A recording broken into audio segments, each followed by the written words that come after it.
So supposedly that's working now, just to figure out what to do about the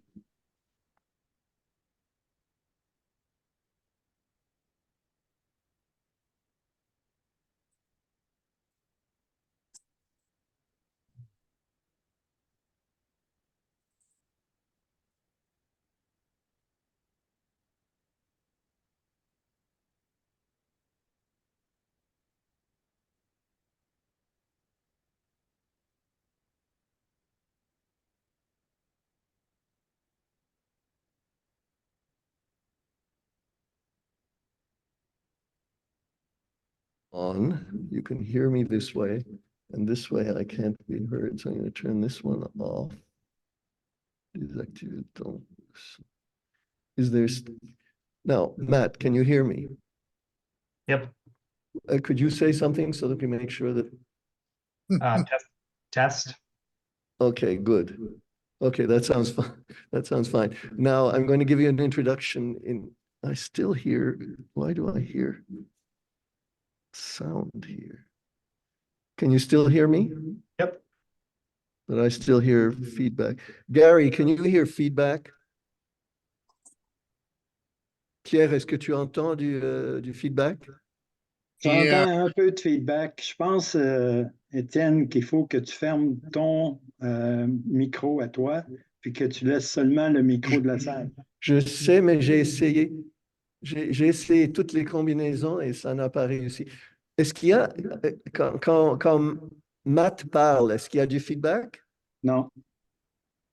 Okay, you know Pas what? jusqu'à maintenant. I'll do a quick introduction in French with feedback, and then I'll give it to you because there's no feedback when you talk, and that's fine. All right. Welcome to Montreal, so to speak. Just a sec. Bienvenue à Montréal et à l'informatique cognitive. C'est la conférence de Matt Fredrikson sur les attaques transférables contre les modèles de langage aligné, LLM. Les recherches de Matt Fredrikson visent à mettre en place des systèmes permettant une utilisation sécurisée, équitable et fiable de l'apprentissage automatique. Son groupe se concentre sur la recherche de moyens de comprendre les risques et les vulnérabilités uniques qui découlent des composants appris et sur le développement de méthodes pour les atténuer, souvent avec des garanties prouvables. For the rest of it, I'll let Matt tell you the story in English. And I welcome you to Montreal and to this series of seminars. Go ahead, Matt. It's yours. Oh, one thing. Did you say you would take questions during or only after? During is most welcome. Okay, Go ahead, and I'll watch for questions. Yep. Go and ahead, I'll please. keep an eye on the chat as well. Thank you so much. Apologies for the English talk. I'm very excited to be here. The work that I'm going to talk today, or at least the title of this talk, up on the screen right now is slightly different than I think was advertised. But I think it's a better reflection of what this body of work is really about. And so this is work with many collaborators, but the sort of recurring cast, the primary people who I continue to work with on this are my current and former students at Carnegie Mellon, Andy, Kai, Zifan, and Wei Chen, my colleague Zico Coulter, as well as Dan Hendricks at the Center for AI Safety, and Nicholas Carlini and Milad Nasser at Google DeepMind. Okay, so the sort of big picture for today's talk is we're going to look at understanding the safeguards that are placed on large language models sort of from the lens of attacks, right? So my background is in computer security. Personally, the best way that I have of trying to get to the bottom of something and understand how it works and how it can be made more effective is to try and break it and see why we might be able to break something from principles. So we'll look a bit at attacks on large language models, sort of what that even means, and how the attacks themselves work. And at the very end of the talk, we will go into a bit of how we can leverage sort of our understanding of why the safeguards work in the first place and what their shortcomings are, to make them more effective. And we'll sort of look at a particular technique for doing this that is based on an analysis of the internal representations of these language models. And yeah, just in case people are joining a minute or two late, if you have questions along the way, please don't hesitate to speak up and or raise your hand, or put something in the chat. I'll try and keep an eye on that and answer questions as I go. Okay, so first, just a demonstration of what we mean by an attack on a language model in the form of a pre-recorded demo. So most of us are familiar with this interface, and we're also familiar with the fact that if we ask a model like ChatGPT to do something like insult you, it'll refuse. But it turns out that if you know how to ask it in sort of precisely the right way, and the right way here might look a little mystifying, but we'll see what all this, what this means and how we came to it, then you can get it to sort of go back on itself, and break away from that refusal and do your bidding. For what it's worth, the attacks that I'll discuss work sort of broadly on the current batch of frontier models that tech companies and AI labs have put out there. When it comes to generating insults off of their alignment policy, I personally think that ChatGPT has the best sense of humor in this area. Okay, so what's going on here? Well, you probably heard this term alignment, and this is a common technique that people who design and deploy large language models put in place to sort of mitigate some of the potential harms that could come about. So when we go to train a large language model, sort of divide this into two steps. A first pre-training step that scrapes, or is based on a bunch of data that's scraped from the web at large, corpuses like Common Crawl and code repositories that come from GitHub and so forth. In addition to a lot of useful knowledge, the internet as it is also has a fair bit of harmful content that might not be appropriate for particular applications that these language models are deployed to dispatch. Right. So if you take a pre-trained model and ask it to tell you instructions for building a bomb, or what a good way to cyberbully or harass somebody might be, then it has seen examples of that in its pre-training data, and it's probably capable to some extent of helping people in those matters. Right.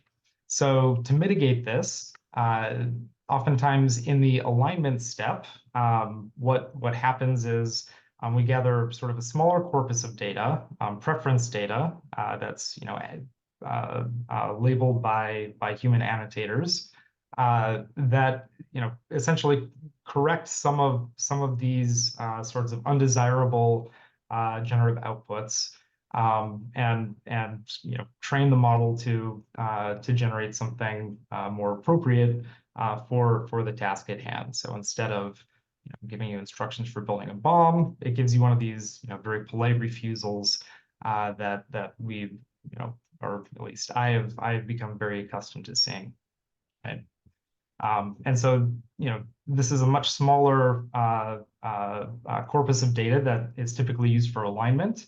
But the techniques that have been developed around reinforcement learning from human feedback like this are quite effective at aligning models like GPT-4 and others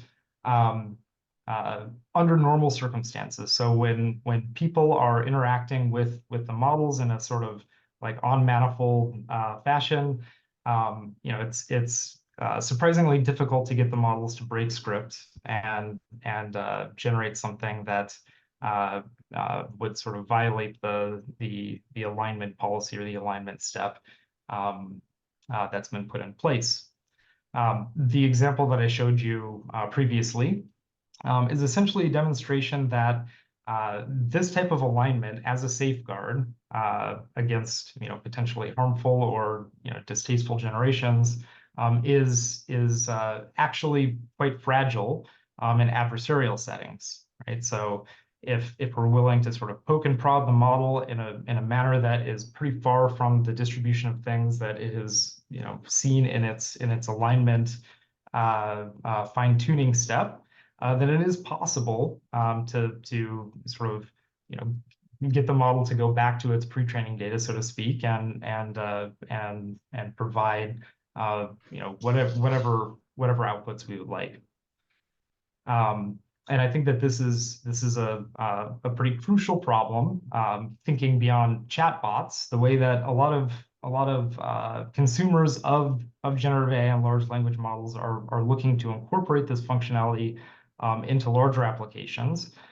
For example, by giving these language models, you know, a bit more autonomy or the ability to interact with external tools that can have effects on other systems or the real world. The fact that alignment, this sort of, you know, fine-tuning from preference data, is the primary safeguard that's in place to protect or to prevent these models from doing things that their designers wish that they didn't, is concerning.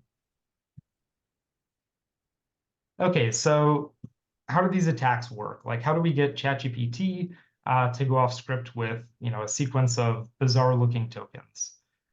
First, some background on how you attack sort of any machine learning model. And for now, we're sort of assuming that we have direct access to the language model itself.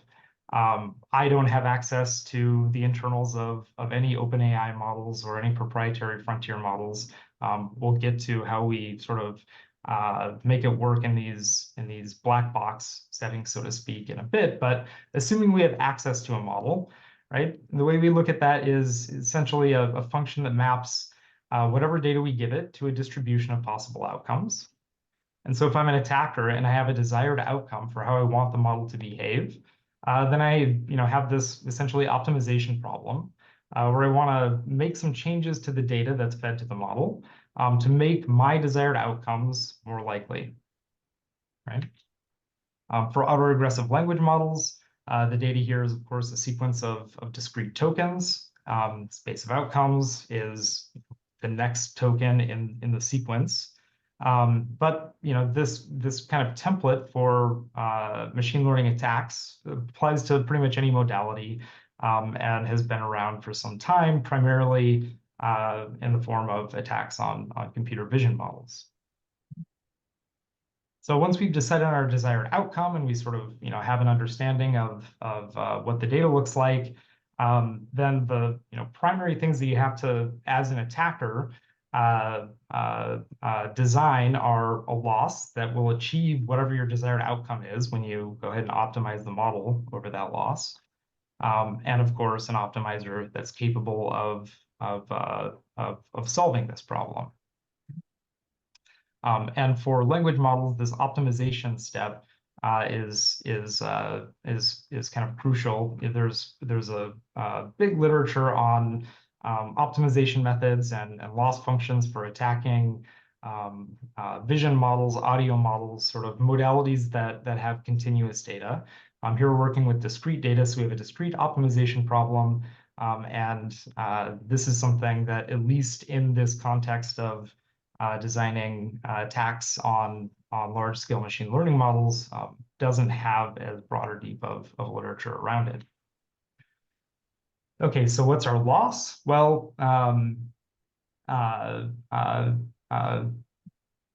as you saw, the sort of way that we introduce modifications to the data that's fed to the model is by appending a suffix, some sequence of 20, 30, or 40 tokens to the end of of a prompt that the attacker has chosen that under normal circumstances, the model would refuse to sort of oblige.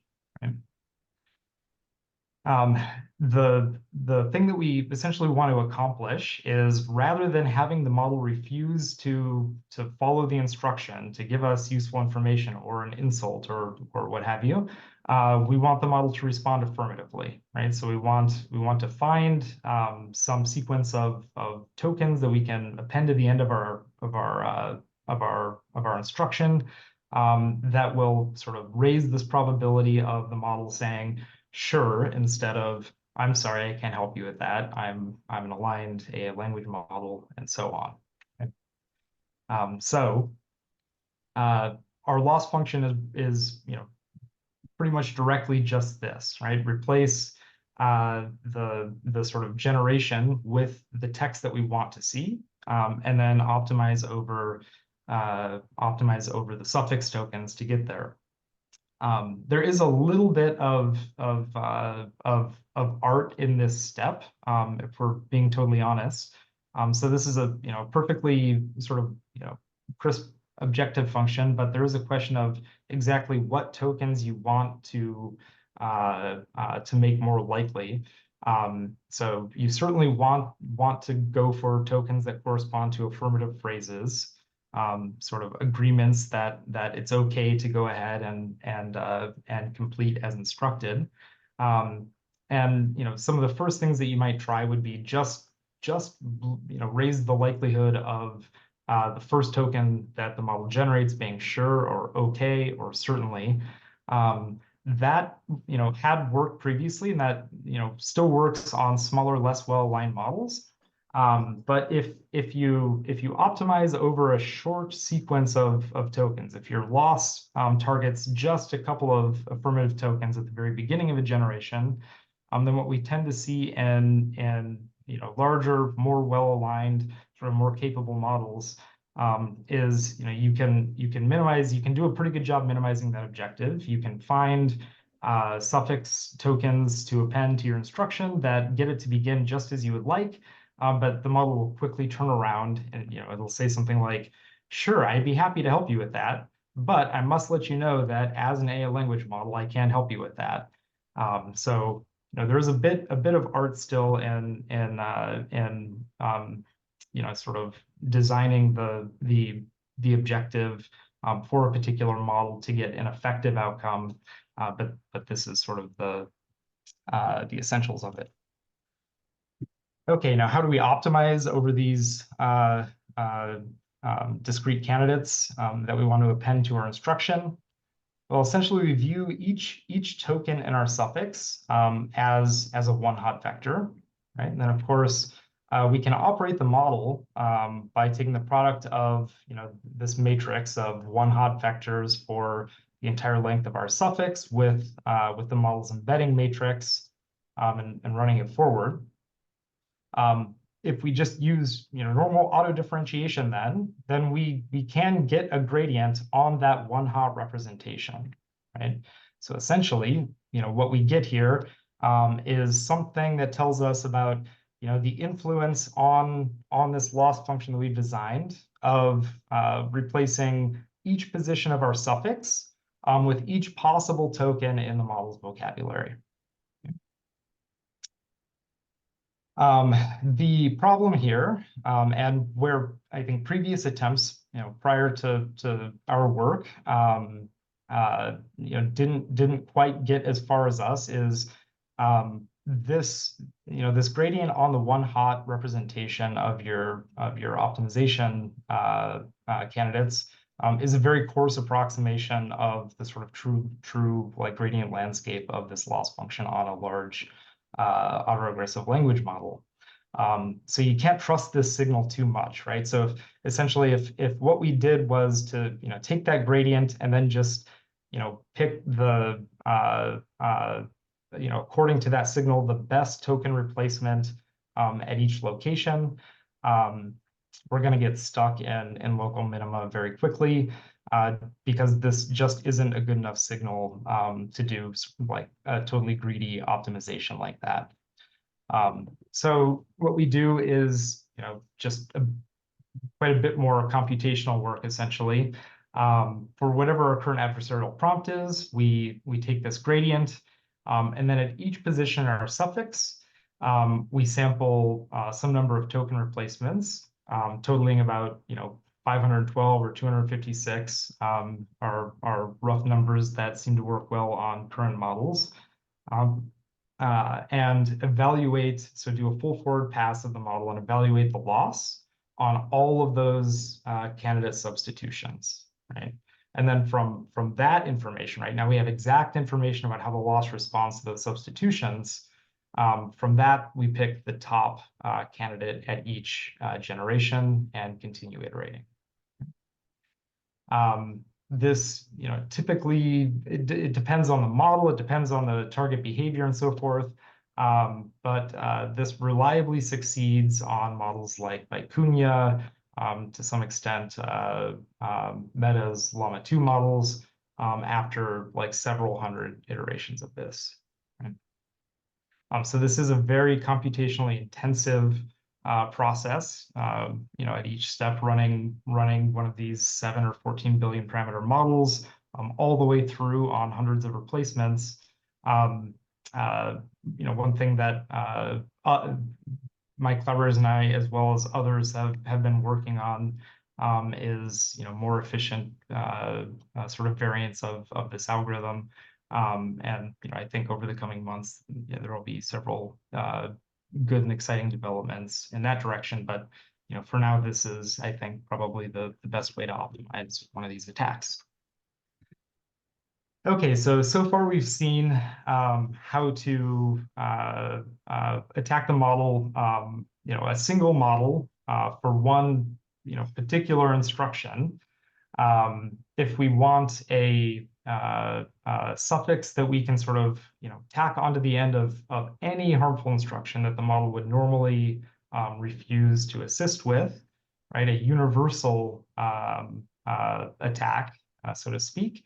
Then we just take this process and expand it along the number of models that we're optimizing. So rather than optimizing this loss over a single model for a single instruction, we take that instruction and optimize the same loss simultaneously over multiple different models. And if we want a universal attack that is likely to work not just on the open models that we have access to, but potentially models that we haven't seen, then we take this process. I'm sorry, I got a little turned around there. If we want a universal attack, we don't optimize over more models, we optimize over more prompts, right? So we want a single suffix that's going to minimize this loss over a large, 15, 20, 30 varied harmful behavior prompts. And if we want something that's likely to work on models that we haven't seen before, then we include a larger variety of models over all of those prompts. Okay. And I should point out that as an optimization problem, this isn't going to be tractable if you start at the bottom here. If you start trying to make a universal and transferable prompt, we haven't had any success in actually optimizing starting from a completely random initialization over multiple models and multiple behaviors. You have to do this iteratively. So once you have a suffix that works on one prompt, then add another in and keep doing that until you've sort of saturated. Eventually at that point, then you'll come to a prompt that is universal and transferable. So a bit more on evaluation here to see sort of, to measure how well this works. We designed a benchmark set that's broken into two parts. They're both essentially getting at things that models shouldn't generate.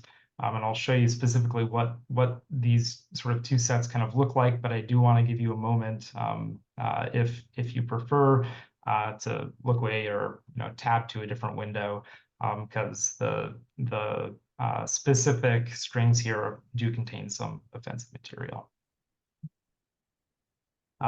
So the first sort of test bench we call harmful strings, and these just consist of strings that align models like Vicunias, Llamas, ChatGPT, and Bard and so forth are just very unlikely to ever generate. Like, you're not going to be able to naturally get a model to output exactly one of these strings. So here the attacker's objective is to find an input to the model that will cause the model to generate exactly token for token those harmful strings. Harmful behaviors are the kind of instruction variant of this. So we're not looking for an exact token for token output from the model, but rather some kind of meaningful substantive attempt to fulfill the instruction that was given. So harmful strings we tend to use for everyday benchmarking to get a sense of how powerful an optimizer is. Harmful behaviors, the only effective way to really judge whether an attack is successful on harmful behaviors is to put a human judge in there. We tend to instead use GPT-4 or a capable enough language model as a stand-in judge to determine whether the model has put in a good faith effort at following a given instruction. On open source models, and these numbers aren't totally fresh. We'll have more published on this, I think, in the coming month or month and a half with kind of updated results. But as of late summer 2023, on Vicuña 7B, the GCG optimizer was highly effective both in the harmful string setting, so getting exact generation of things the model shouldn't say, and the single and multiple harmful behavior setting. Llama 2 is quite a bit more robust. So Llama 2 actually came out like the day that we had planned on putting our tech report up. Llama 2 was made public, so we delayed things a little bit and ran the attacks on Llama 2. Did not spend a lot of time optimizing and trying to figure out things that might work particularly well in Llama 2, but we're still able to get sort of broad success on that model.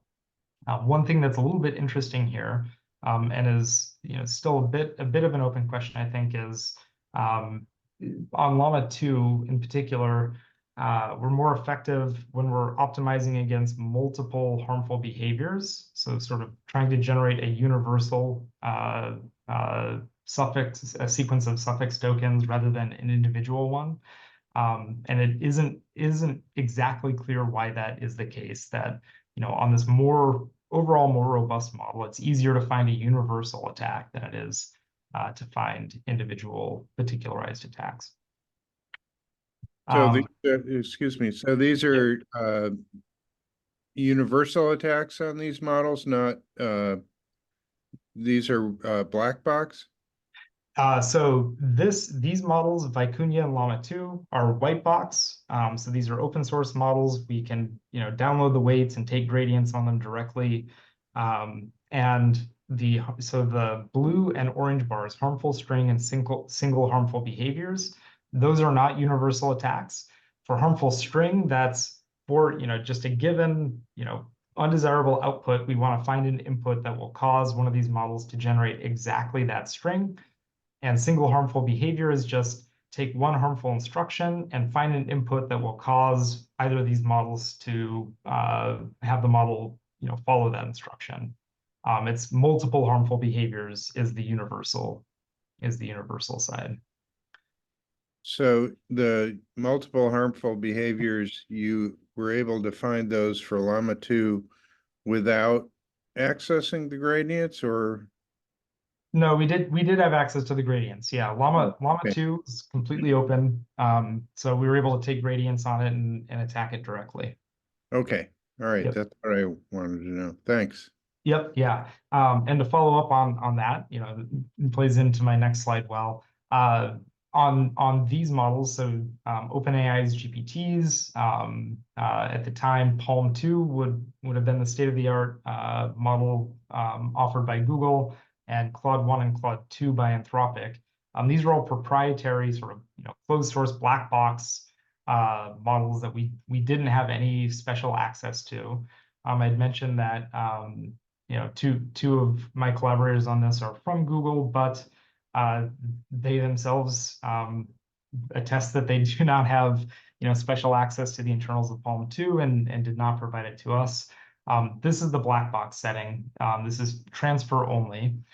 So essentially what we did was optimize against two variants of Vicuña, the 7 billion parameter and the 14 billion parameter model, and then I believe a Pythia model, which uses a completely different tokenizer and vocabulary from the Vicuña models. So we would optimize universal attacks against those three models, and then attempt to run them on these closed source proprietary models. And the numbers here are we would generate we had 5 suffixes, and if any of these models followed harmful instructions on one of those suffixes, then we count it as a success. And what we found was that especially with the OpenAI models, they were sort of broadly vulnerable in computer security speak to this kind of attack. We could find suffixes that would cause them to follow instructions that they would otherwise refuse. Palm 2 we were also very successful with. Claude 1 at the time, reasonably successful. Claude 2, not so much, but I can, if there's time towards the end or if people have questions, I can discuss a bit more about that. Like we were actually able to break Claude 2, but there was an additional kind of manual step that we needed to do. And we believe that the reason that was necessary is unlike at the time, these other models, Anthropic was protecting Claude 2 with an input filter, right? So any prompt that was sent to the model was first sort of scanned by a content moderation endpoint, and steps were taken if harmful intent was detected. Okay, so the big question is, of course, why does this work, right? And I think it's best to kind of break this down into 2 parts. Matt, can you hear me? Can we take Yes. a question from here? Yep. Sorry to interrupt. When you said that there was content moderation on Claude 2, did you say an employee, like there was a human in the loop, or was it a kind of a program in front of the LLM that checked for bad input or checked for harmful input?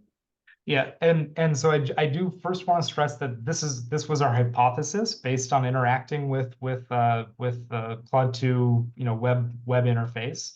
Our hypothesis was that there was a model being used as a content moderator, so not a human being, but it could have been Claude 2 itself prompted to look for potentially harmful content, or perhaps a smaller model that was tuned especially to do well at content moderation. We believe that there was some kind of a filter in place between what the user types in and what actually got sent to Claude 2, that was making the numbers there quite a bit different. Like you used the word employee. Oh, I might have said employed, and okay. not come through. Yeah. No, I sincerely hope that Anthropic does not have a human employee scanning for to do content moderation on the things that people are sending to it. Yeah. So why does this work? And I first I think first it makes sense to sort of ask, why does this work on any machine learning model, right? If we have access to the model itself, like why are we able to sort of break alignment in this way?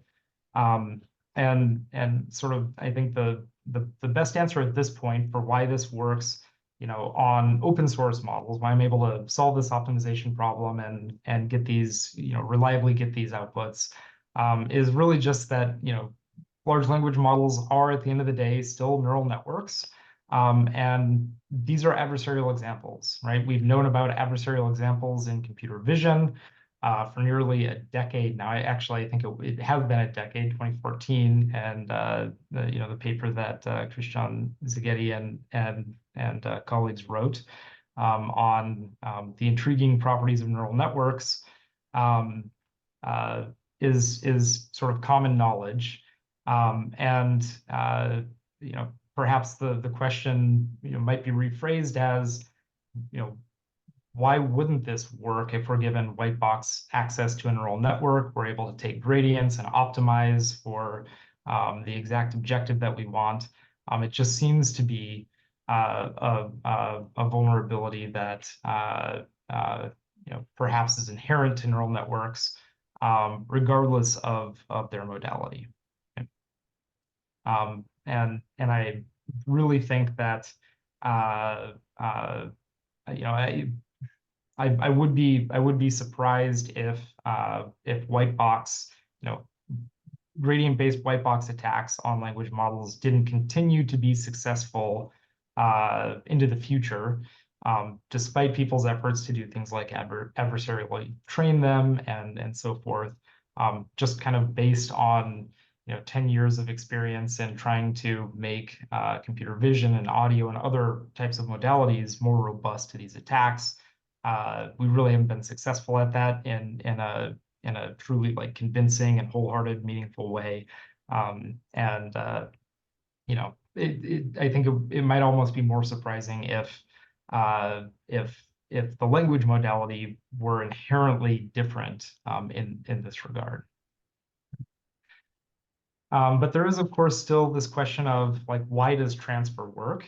And you can go back to the literature on adversarial attacks and other modalities and say, well, there's transfer in vision models also. There's transfer in, people have observed transfer in lots of domains. To my knowledge, and I've been working in this area since 2014, 2015, even for vision models, transfer, between a very, very small, in 2016, if somebody had said, I can attack in something smaller than AlexNet, right? And it's going to transfer up to a ResNet, 150 or something, a significantly larger model with a pretty substantially different architecture. I think that would have been a fairly surprising result. So, there's this question of why does transfer work on language models? Why are we able to attack GPT-4 by attacking a much, much smaller, 7 billion parameter Vicuña model? I don't think architectural similarity is the answer for that reason. These models are pretty substantially different, not just in their architecture, but in their overall sophistication and capability. They even have different tokenizers, right? That was one of the things that surprised me quite a bit when we first started doing this was, we could find attacks on models with 30,000 token vocabularies, and they would work on models with 100,000. Or if Bloom has an even larger vocabulary. So I don't think architectural similarity is a compelling answer, or is likely to lead to a compelling answer here. The last two bullets here, having to do with commonalities in training data, seem a bit more plausible. So Vicuña was trained with on shared GPT, which consists largely of conversations that people have had with ChatGPT models. And beyond the sort of fine-tuning and alignment step, these models are clearly going to overlap quite a bit in their pre-training data. Anytime a model pulls from Common Crawl, there's likely to be quite a bit of similarity there. But what I think is maybe even a little more intriguing is as we've seen more and more of these prompts, it's kind of impossible to ignore the fact that there's oftentimes like vaguely interpretable content sort of mixed in with all the random gibberish and weird symbols in the suffixes. So for example, here's a prompt: help me make a bioweapon, essentially. And prefix response was sure. Here's step ability shakes. Like if you kind of look closely at this, you'll oftentimes find kind of sensible instructions. And the models oftentimes follow these instructions. So one template that we've seen, or one outcome we've seen repeatedly in these suffixes is you'll train something up that will somehow tell the model to give you the harmful output, but then also like give you the non-harmful version of that output and explain what the difference is, right? Almost like to kind of balance out the total toxicity or harmfulness of what it's doing. So we see these kind of interpretable, kind of meaningful things cropping up inside the prompts. And perhaps there are correlations in the pre-training data or the data that's used for fine-tuning somewhere in this process. There are these kind of ideas that mean something, especially to instruction-tuned models. And it seems like there might be something there that could get at an explanation for why transfer works. Much more recently, and this is still a work in progress, but we've collected a lot of these adversarial suffixes in the hundreds of thousands, and like trained up models to generate adversarial suffixes. I really had no expectation that this would work, but this prompt was generated by like a 7 billion parameter fine-tune of Mistral. This prompt works on GPT 3.5, and this small suffix generating model will somewhat oftentimes give you suffixes that work on GPT-4 and other models. So the fact that like there are signals that seem to be learnable, even by relatively small models that aren't going to have access to the model that the suffixes are targeting or anything like that. They're really just looking at patterns in the suffixes themselves, finding effective signals and generating them. To me, seems like further evidence that there is a data-based explanation for what's going on here.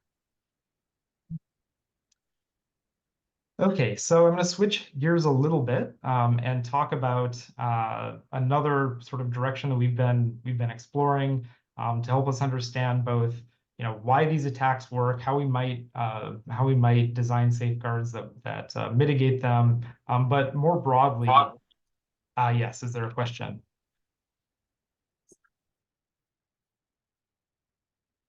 Go ahead, we don't hear you.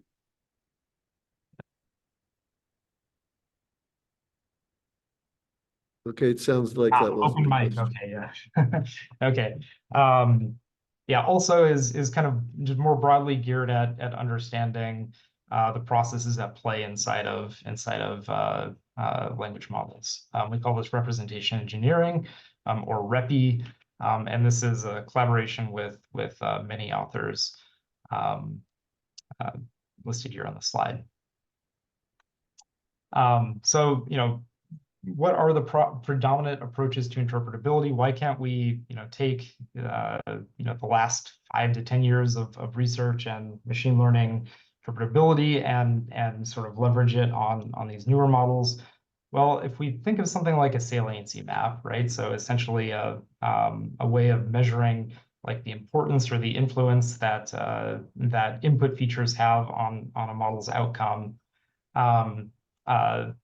These have been widely used in computer vision and some other modalities, and they're can be helpful in understanding sort of what features of the data to look at, but they don't say very much about the internals of how the model comes to its decision without further interpretation. Then there are things like feature visualization. This is a fairly interesting line of work where essentially what you want to do is sort of look inside a model, maybe isolate a component, a neuron or a channel in a vision model or something like that, and find inputs that sort of maximize its activation. This can also be kind of helpful in gaining intuitions, perhaps, about what's going on. But getting a sense of kind of larger, more emergent or end-to-end functionalities is kind of beyond this. Then more recently, in targeting language models specifically, is this growing area of mechanistic interpretability, which kind of takes a bottom-up approach to trying to understand what's happening inside of large language models, and ultimately come to something like a closed form expression of what function a neuron or a pathway or ultimately the entire transformer is computing. Just kind of by analyzing node-to-node connections, applying a fairly intensive manual process to come up with precise mathematical explanations for the various components inside of these models. And this has been successful on smaller models. It is a big undertaking, and it's at least to me it seems kind of unthinkable to go about trying to apply something like mechanistic interpretability, to even like a 7 billion parameter model, to understand these higher level cognitive processes or kind of like normatively tied ideas revolving around things like harmfulness and ethics and so forth. So the work that we're doing in this space takes a more top-down approach, and essentially what we're looking to find is like subspaces of internal representations of these models that correspond to higher level cognitive phenomenon, right? And to get this, right, we're not focusing on individual neurons or circuits inside the transformer, but really just kind of looking at the entire activity of populations of neurons, an entire layer at a time, or an entire slice through the model at a time. Our functional goals here kind of fall into two categories. So one thing we're interested in is reading or sort of understanding the activity that is happening as a model is processing an input, to do things like extract, it's whether it understands a particular concept, or monitor its behavior, to see if it's being deceptive or generating something that it knows is not safe. Control is the other functional goal. So if we can identify representations that correspond to some of these concepts, then perhaps we can sort of force the model to generate its response in a particular way. Other things of interest here are like unlearning or knowledge removal, and model editing.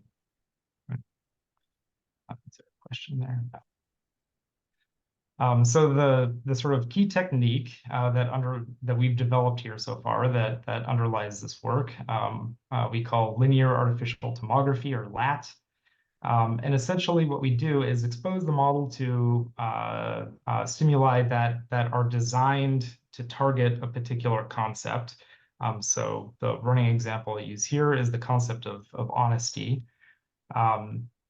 So we design a sort of data set of stimuli to try and isolate that concept, and then sort of read the internal representations of the model at each layer, and over a targeted range of indices. So primarily targeting the output, what the model is about to generate, and then attempt to develop either a supervised or unsupervised model that identifies a subspace in the internal representations at some subset of the layers, right? That essentially gives us a good way of predicting or characterizing activations that model the target concept. And the word linear is in the title, so we are focused, in all of the results I'll show you here, use linear models to achieve this. There is a bit of thought that has to go into designing the stimuli. So two examples would be if we're trying to sort of get at a concept, so the concept of truthfulness, then we want to design stimuli that sort of vary not on that concept, but on the subject to which the concept is applied. Right? So we might ask the model to consider the truthfulness of things like mathematical statements, statements of fact about the world, and read its representation, and try and generalize over the subject. For things like function, so if we want a model to answer truthfully, that might involve the concept of truth or truthfulness, but a function is a bit different. And so here what we would do is design the stimuli so that there's a targeted reference task, the function that we're after identifying, truthful answers, and a bunch of controls that don't require that function. On this example of truthfulness, just to sort of give you an idea of how well this can work, we've evaluated the ability to identify the concept of truthfulness inside of these models' representations, and measured it in one case on the truthful QA benchmark, which contains imitative falsehoods.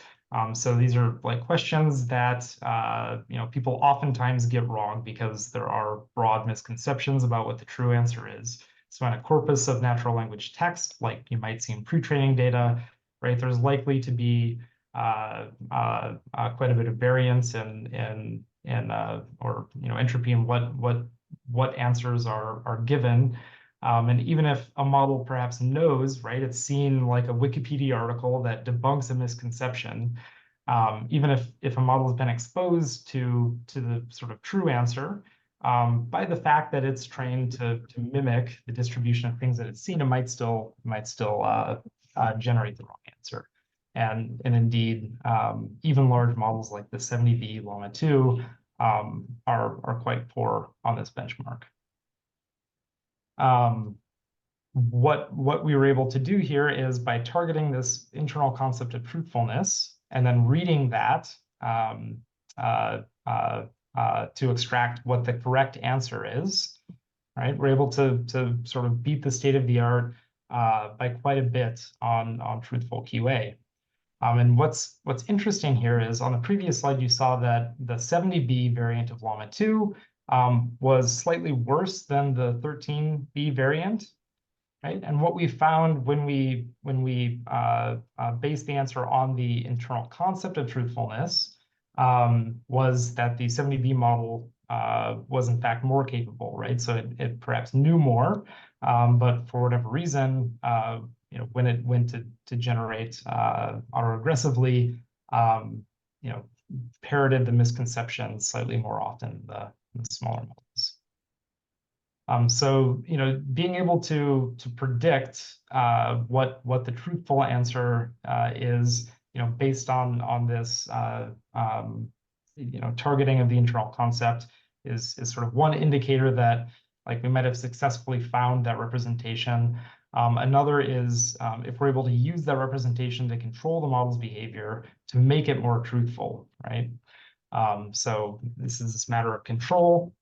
And here essentially what we do is take this subspace that we've identified, and then in some way sort of force the representation during generation to follow it. And you can do this in various ways. You could simply add the vector. That can be effective for certain things that essentially amplify an effect. Piecewise control would would amplify the effect sort of along the direction that it's already going. And you could remove things like that. And the way that we actually run a model for this control is to train a low-rank adapter targeting just activations on a loss that minimizes discrepancy between the controlled representation and what the model is in. So when we do this on truthful QA,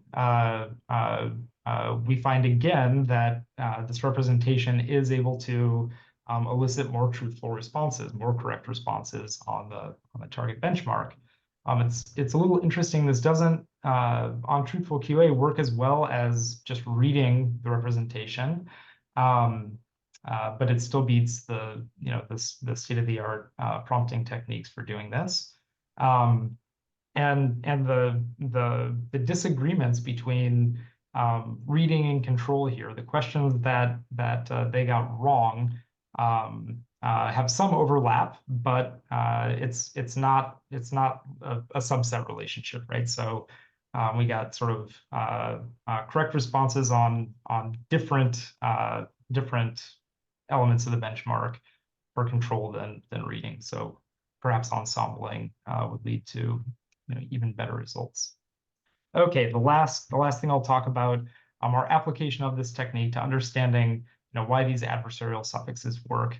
And the two kind of hypotheses that we had sort of going into this were, essentially what's going on is these suffixes somehow convince the model to follow instructions that it knows are harmful.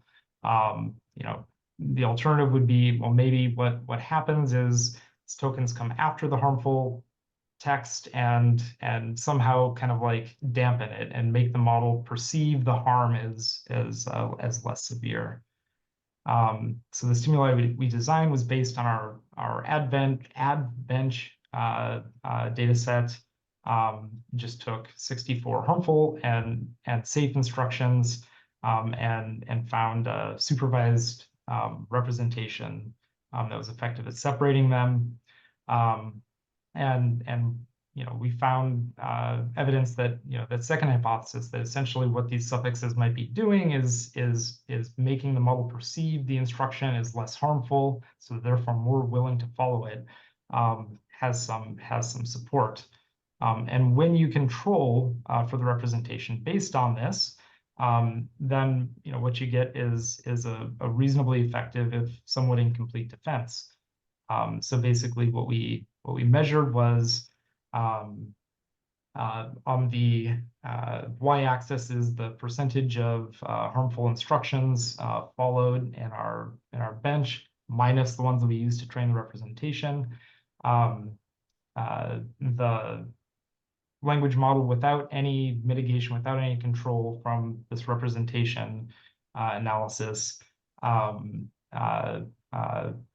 is willing to follow those harmful instructions a large percentage of the time. When we attack it with our optimizer GCG, when we control for this, that number goes down drastically, not quite to baseline where there's no attack, but surprisingly effective. Okay, I think I'm a little over on time. So just quickly a few closing thoughts. Hopefully I've convinced you that RLHF as a safeguard, right, to align models and sort of prevent them in adversarial settings is pretty fragile. And I really do think that this is a practical problem as these models get deployed in real systems, and they'll begin to have control over things that really matter.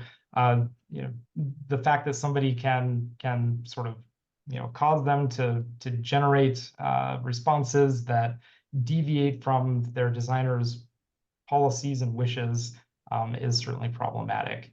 I think that this direction of top-down analysis of the internal representations of the models has shown some really nice early promise in understanding what's going on as we attack the models. And I am optimistic that it will lead to good, robust, more rigorous defenses that can supplement alignment, fine-tuning, and hopefully get these models in a safer state when they're deployed in adversarial environments. The work that I talked about here, there are websites that have the papers and code and data and so forth.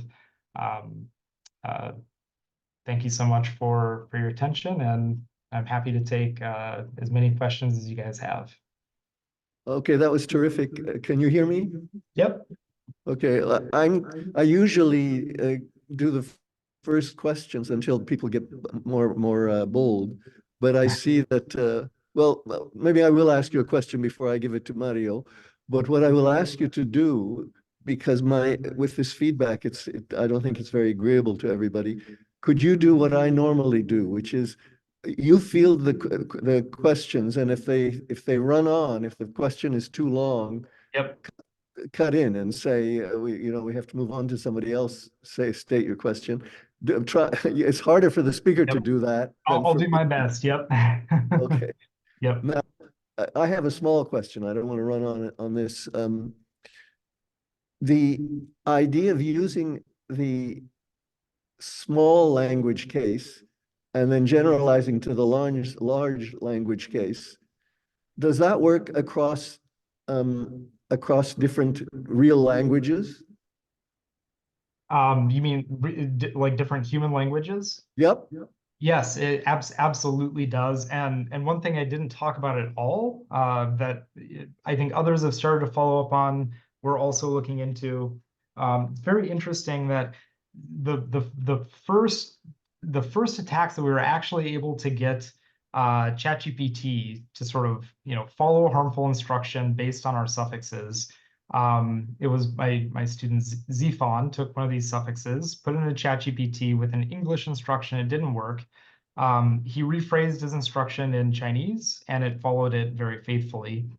And we've seen this as a recurring trend, especially I think with lower resource languages that aren't as well represented in pre-training and certainly not in fine-tuning data.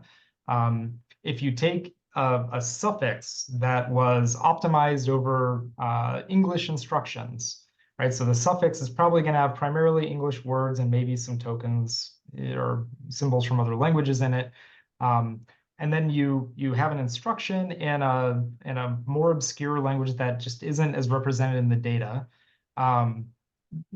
Like the proprietary models are more likely to follow it because you've rephrased it in a low resource language. And the majority of the time, they will follow it. They will complete the instruction in English for you. It's totally bizarre, but it does absolutely seem to this works on different languages, and I think it's probably good practice when designing when deciding pre-training and fine-tuning data to try and get as even of a mix of different languages as you can.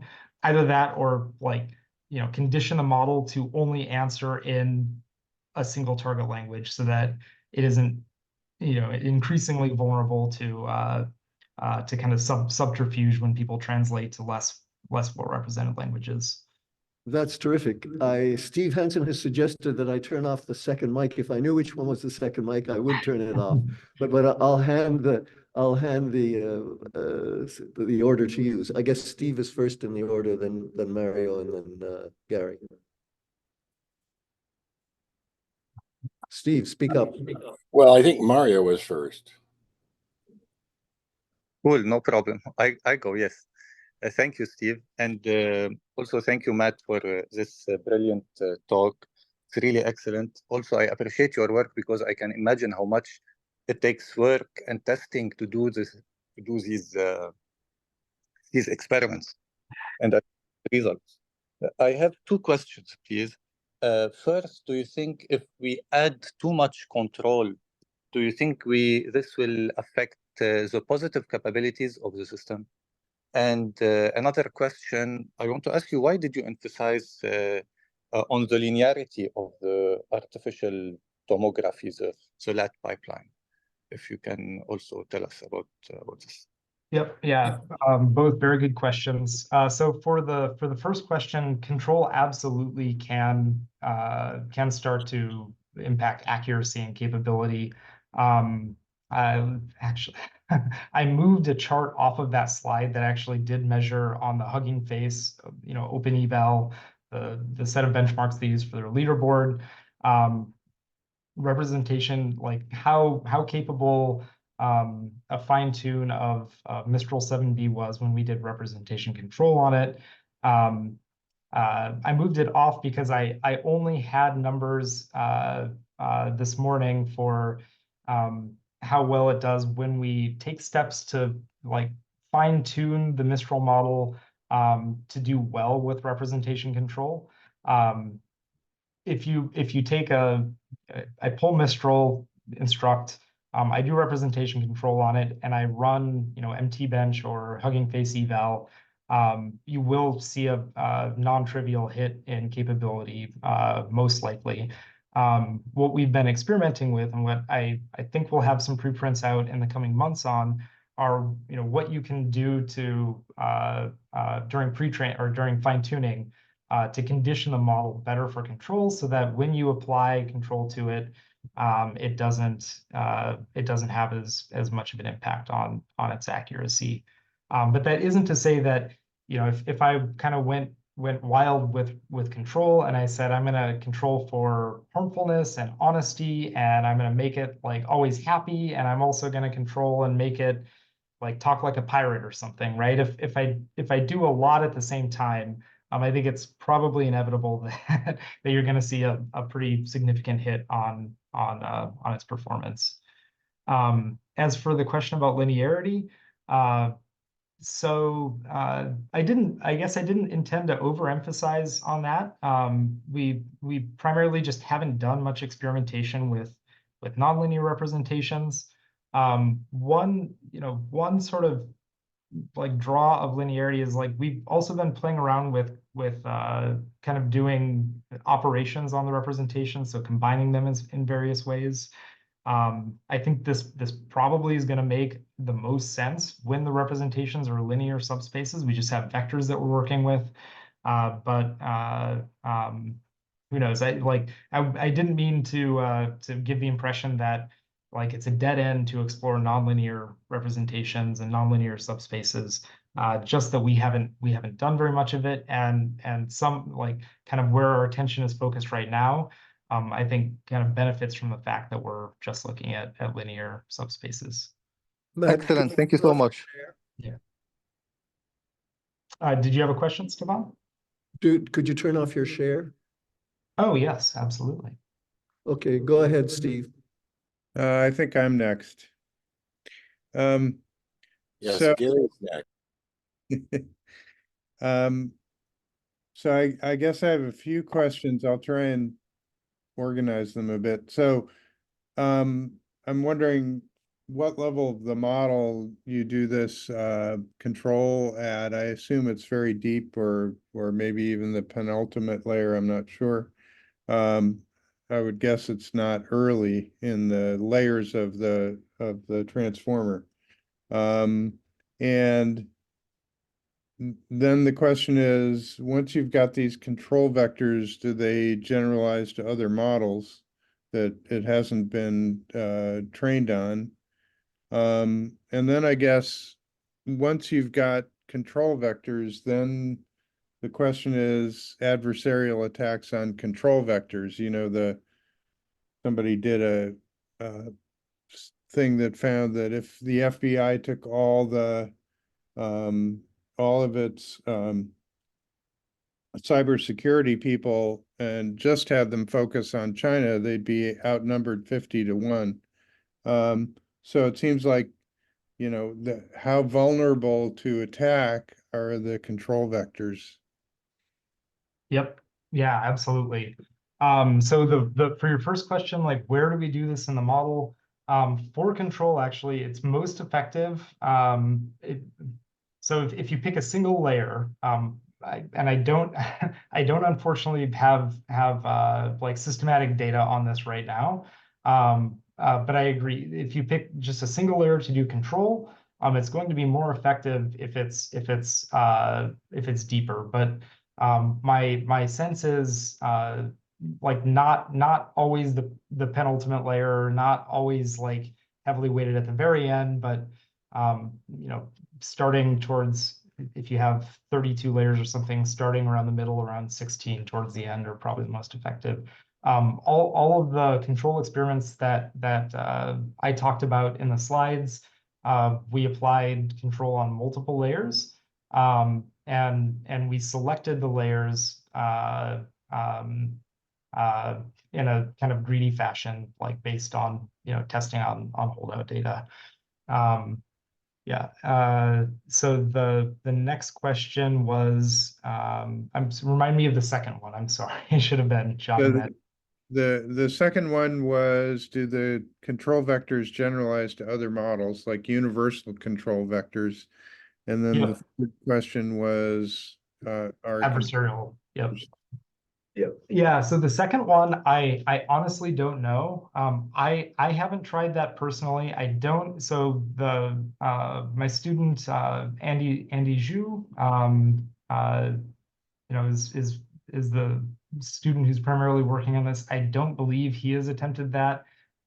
Somebody else might have, and they might have written about it. I can ask him. So we just don't have data on that. One thing that I think is a little intriguing there is we're starting to see like the, you know, models that you know, are just aggregated from multiple different models. So I think earlier this week there was a model that jumped to the top of the Hugging Face leaderboard that is an example of this. They took weights from multiple different models and, you know, literally just kind of added them together in some weighted combination.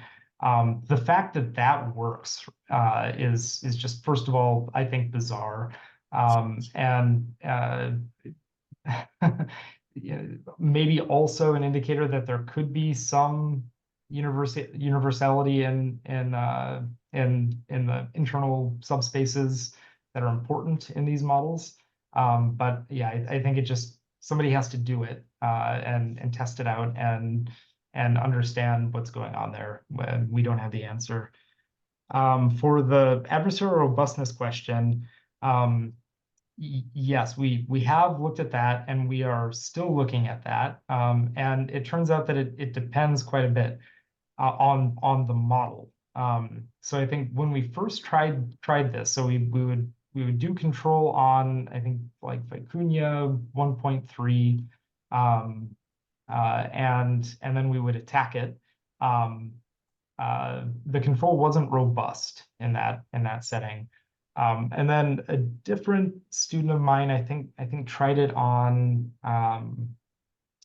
it might have been like Mistral instructed, different kind of later model, and there our attacks weren't as successful. It seemed to be quite a bit more robust.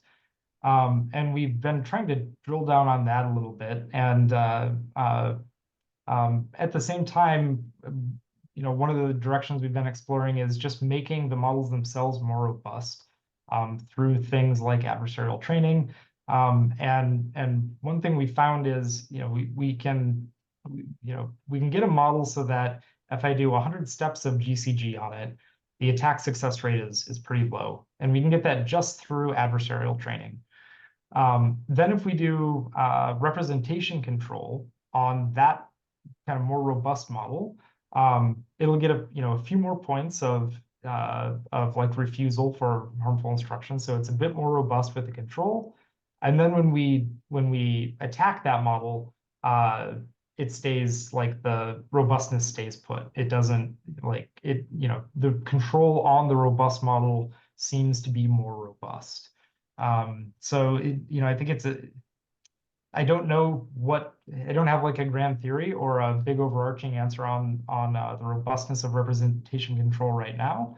But I think that, like, there are kind of glimmers of hope, and we hope to have a better understanding of it, you know, as time goes on. Thanks. I'll hold my other questions. Yes. Yeah, Steve? hi. So this is great research. I love what you're trying to do. It has these kind of secondary implications, though, on the common structure story that I think you're implying here. One quick note here. The tomography reference.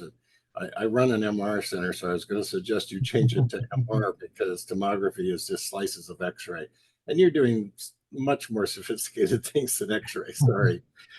So going back to something less trivial, these jailbreak queries. I'm curious now. Does OpenAI and other groups sort of keep these backdoors, or is it just slippage? Is it just, kind of the thing not having, not being watertight? Is that what's going on? Yeah, it's definitely unintentional. Yeah. Before we published this, we disclosed these results and the strings that we found. We disclosed to OpenAI and Anthropic and whatever model providers we had tested on. It was definitely unintentional. And I know that there are efforts inside of OpenAI and Anthropic to try and address it. But really, like I think the bigger answer there is it's a kind of fact of life for neural networks that if you can go in and put sensors on every part of the brain, read things in minute detail, and take gradients and change stimuli at that level of control, then you can gradually find inputs that lead to surprising things. Yeah, I mean, we're at so in cognitive neuroscience where I could just put electrodes in people's brains and feel it. Somehow the IRB won't let me do this, although I've suggested it.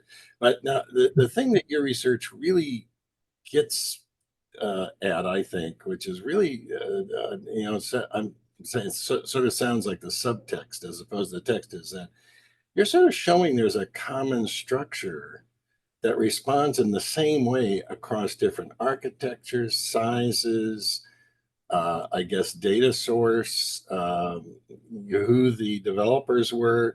I mean, in other words, there's something persistent in the representational information when these things get created, and they're universal. I mean, I wouldn't call it a universal maxim or something, but there's something universal across these, let's call them states.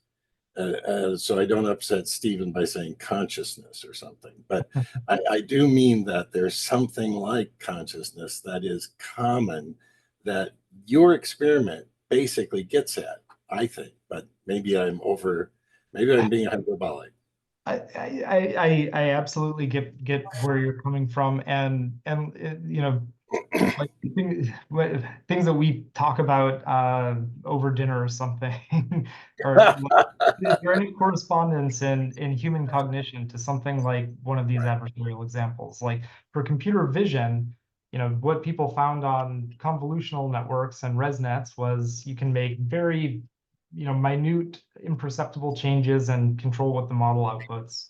Right. And there's clearly like no analog there for humans that we're aware of because it's kind of imperceptible by nature, but there are optical illusions.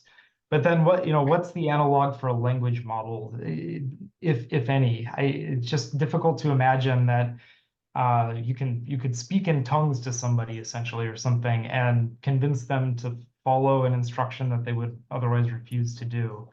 Yeah, but you take a human infant for 22 years and you grow 100 trillion connections and billions of neurons, and yet at the very end of this, everybody seems to be able to communicate somehow about something.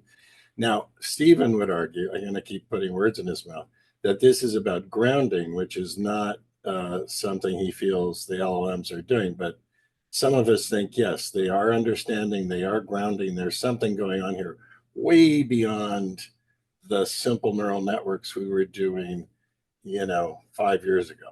Convolutional networks, yay for Yannick, those great things. They are useful. but it's not the qualitatively. We're in an entirely different vegetable garden here. I do not understand what's going on. Neither do I. So, apologies Good, if that- I'm glad you admit it. So one kind of interesting thing that might relate a little bit to grounding, like we have seen a little bit of something getting at like knowledge transfer in these adversarial examples. So that model that I talked about that generated the suffix that, you know, works on GPT models and so forth. So we kind of started from the model we'd been training to already be robust, and then we gave it a bunch of, you know, examples of you're a model red teamer, and your goal is to help people understand weaknesses in machine learning models and so forth. So we then exposed it to a couple 100,000 examples of these suffixes, and then went back and tested its robustness to the GCG attack, and it's a bit more robust. So like this process of teaching it to generate the attacks, like and no, this is a preliminary result. We're not, you know, still kind of following up on it, but it seems to have maybe helped the model become a bit more robust to those kinds of attacks. Yeah. Well, it's fascinating research. Thanks so much, and happy to have dinner sometime. I'd love to. Yeah, can I follow up on that? So, you know, even back in the day with Jeff Ellman's networks, you know, you'd train the network on the same data, and even though they had different initial random weights, they'd basically get the same internal representational space, right? And we had a paper many years ago called How Can I Know What You Think? And, you know, it's basically the same idea as representational similarity matrices, if you know what those are, where it's the relationships between the concepts are going to be the same roughly if you're trained on the same data, right? So maybe the internal space is rotated and stretched or something like that, but the conceptual structure is going to be the same. And that I think explains some of this. And it leads to the question of, there's this old hoaxy thing called neurolinguistic programming, where they said if you know, which had nothing to do with neuroscience, linguistics, or programming, but it basically, they said, you know, if you said certain things to people, you could change their minds, right?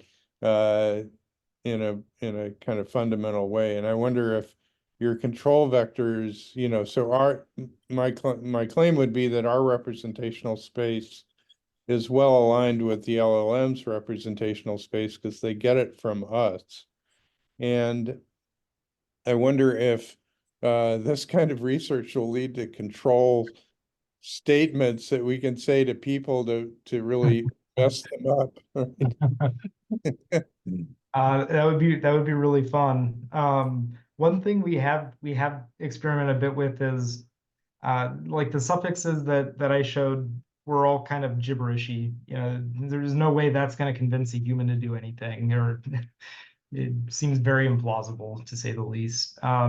You can also control for perplexity, and it makes the optimization objective, you know, more challenging. But we have weighted perplexity in the objective to an extent that the suffix you get is a recognizable, you know, English language utterance. There might be some, you know, grammar or syntax errors, but it's not complete gibberish. And those can be effective against the models, but you know, it's still not even close to something that, you know, would amount to an argument, or, you know, something that a human would follow. And maybe, you know, the answer is that we're still just optimizing on 714. In some case, like the biggest model we'd optimize on would be like 30 billion parameters. And those aren't anywhere near as complex or capable as a human mind. But yeah, I don't know. My hunch is a little bit that yeah, so there might be shared representational spaces. Like I'm very not qualified to to comment on that between humans and neural networks. But adversarial examples do seem to highlight some gaps in those commonalities. Just the fact that these are effective on neural networks, and they're powerful. It's not just a small kind of subtle change that you're getting in the output. It's a completely qualitatively different output, from something that would have no meaningful effect on a human when provided as input. Does seem to kind of highlight some gaps between the. Yeah, so one of Jenny Desai's PhD students who just finished, VJ, he's going to Meta. He and Mike Moser have a Nature paper recently that showed people are actually sensitive to adversarial examples. Like you show them a picture of a church and you say, which one looks more like a truck? Or, give them two pictures of a church. One's adversarially tilted towards trucks, the other towards cats, and you ask them which looks more like a cat, and they'll higher than chance pick the one that's been adversarially perturbed to be a cat. So there are some sensitivities. They're not, it's not like, oh, I'd look at that church and say it's a cat. Yeah. But given two pictures of churches, which is more like a cat, which is more like a truck, they'll more frequently than chance pick the cat one if they're asked about cats. So Gary, where's your video? We can't see if your tongue's in your cheek or not. It is not in my cheek. I just haven't gotten dressed yet. So. Oh, okay. Never mind. I don't want to see that. Now it's 9 a.m. here. That's it. So this is a forthcoming Nature paper? No, it's out. Okay. Look for Mike Mike Moser, I imagine. Yep. I will definitely I look forward to reading that. And one thing that has been a little bit interesting is people are starting to look at attacks like this on multimodal models. I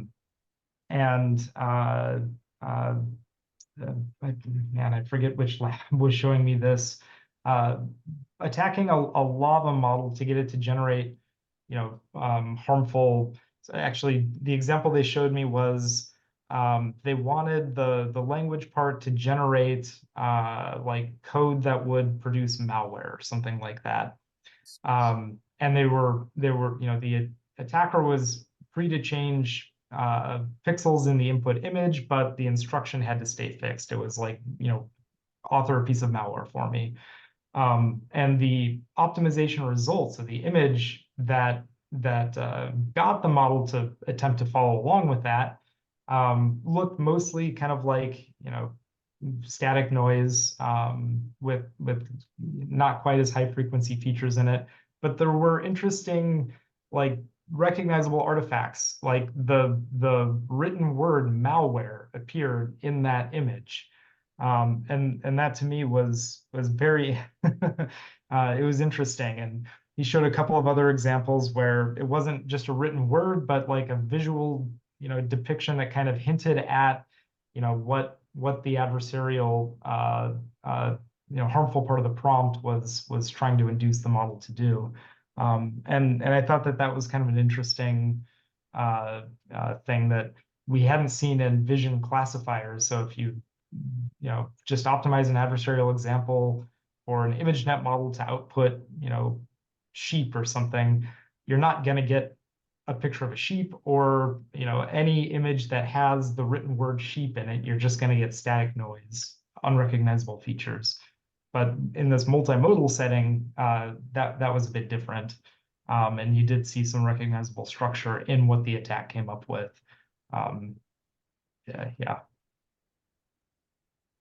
Yeah, somebody, thank you, put a link at least to the author corrections in the chat for that paper. But if you Google Moser, VJ, VIGAY, and Nature, you get the article. Awesome. Okay, that's terrific. Sorry with these echo Wizard of Oz sounds that accompany me. I don't like that at all. But I want to thank you very much. You've clearly provoked a good deal of interesting discussion. And I will actually be sending you something else soon. But our time is up. So thank you. And you drew some people from CMU also. I guess they didn't participate in the discussion. You're getting applause there from Felix and from all the rest of us. Thank you very much. Well, thank you so much for having me. It was a lot of fun. Thank you. Bye, guys.